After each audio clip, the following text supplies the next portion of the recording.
This is a really cool spy magazine that I picked up at the store. Um,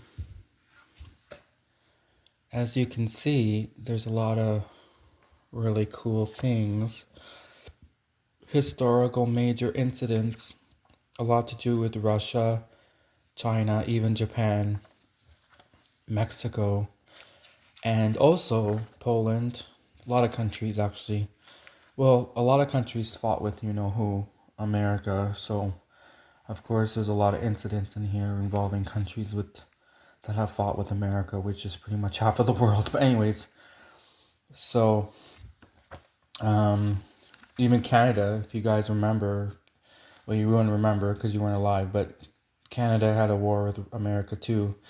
Of course, you remember that guy. I'm not gonna talk about. I'm not gonna talk about 9/11 today because I wanted to talk about the Russians today because Russia is currently there's a big war, right? And I wanted to say something about that. Obviously, the war is bad, but I wanted to say that something was interesting posted in the news about 5 years ago. And basically, there was not a spy ring, not like the Russian, because the KGBs, they caught them in the States in 2010. They arrested like 30 Russian illegals and yada yada. I'm not talking about that. But 5 years ago, there was something found inside of a Russian submarine, an old Russian submarine that was washed up. It was apparently purchased by the Americans. And in the submarine, they found this weird technology. Weird setup for a technological, basically, submarine. And they weren't sure, apparently, the Americans, if this was some mistake by Russia.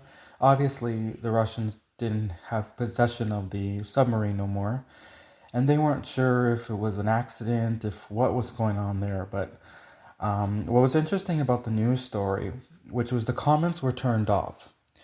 And there were five different videos reporting on this incident, and no one was allowed to make comments. All of the news stations specifically turned comments off so you could not make a comment on these videos.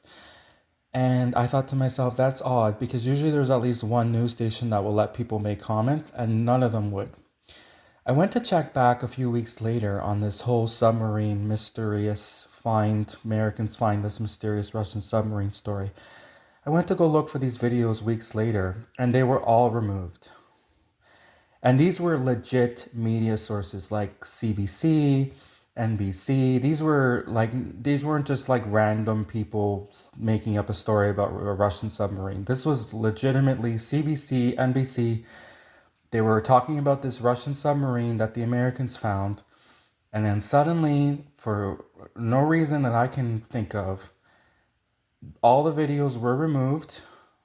You couldn't see them anymore about this story about this Russian submarine. So my guess, what happened was they came across this special weird technology in this Russian submarine, and they suddenly realized that this should be classified. And the Americans realized that suddenly this should be classified. They shouldn't be telling the public about what they found.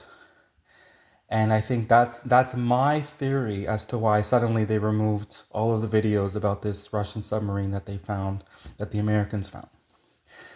So what I personally don't like, and this is just my little thing I want to say, is I don't like when they don't allow you to make comments on videos, because I feel like society needs to have an active role in the defense of their countries.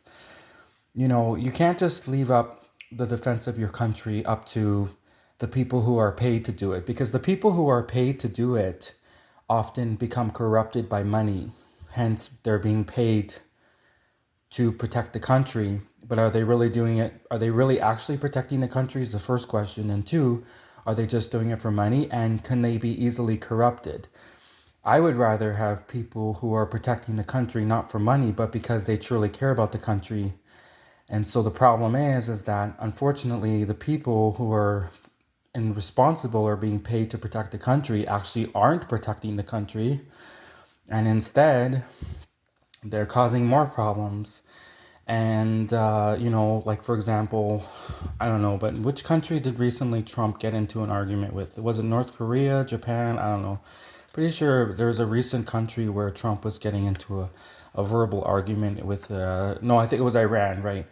No, it wasn't North Korea. That was years ago, the North Korea argument with Trump. There's a recent one about Iran, something about Iran and Trump having words on Twitter or something about to start World War IV or whatever. I don't know.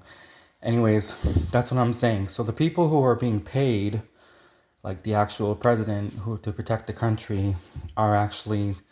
So basically, my point is, and I'm not going to talk about Trump because I don't have a problem with him. I don't have a problem with anyone. I just wanted to say something that we need more people to step up to the plate, volunteer.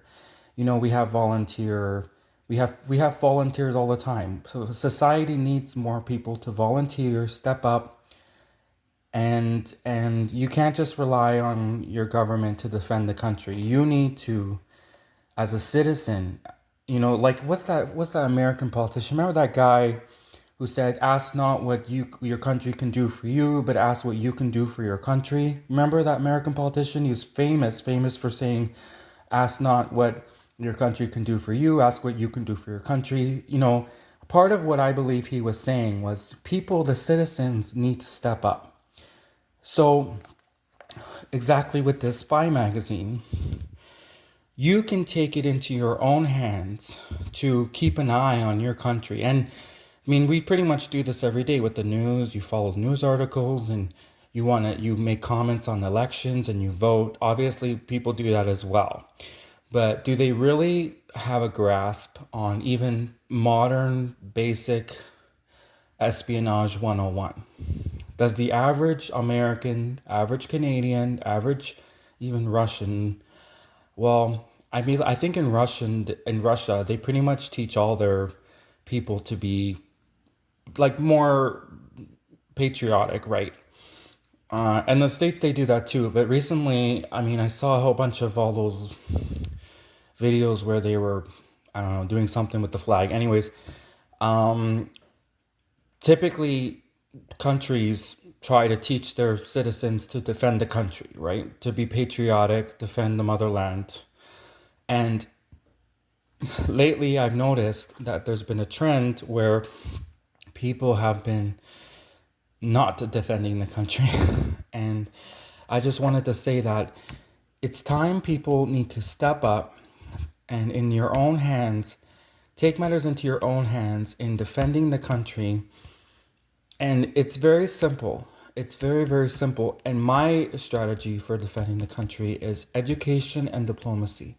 Education and diplomacy, we can solve all of our problems. Well, maybe not. I'm not an expert on diplomacy, but in my opinion, this is just my opinion. I'm not an expert, but I have the right to say my opinion. My opinion is this: there's always a peaceful solution to every problem. Maybe the peaceful solution is not so obvious at the beginning.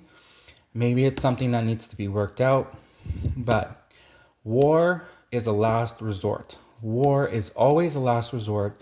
There's always a peaceful, in my opinion, diplomatic way. You just have to figure out what that way is. But once you figure out what that way is, there's always a peaceful, diplomatic way to solve a problem. So I really wanted to say that I don't like the war. I don't like war. War is not good. Obviously, nobody likes war. Well, actually, maybe there are people who like war because let's face it, the American military industrial complex, they're funded by war. But anyways, in general, like good everyday people naturally should not like war. No one should like war. It's not something that's fun. It's not a game. War is very serious. And I just want to promote peace and say there's always a peaceful way, in my opinion, to solve a problem, usually, and war is a last resort. So if you can find a peaceful way to solve a problem, do that first. And only consider war if it's the absolute last resort. So that's what I want to say for this first video series. And I'm doing a whole video series on whistleblowers. And that's it. And this is my very first not my first YouTube video, but my first long YouTube video, because I usually do shorts because I'm not good at public speaking. So yeah, okay. I strongly suggest people pick up this magazine, this cool spy magazine. It's really cool. It's not that expensive. It was only like 15 bucks.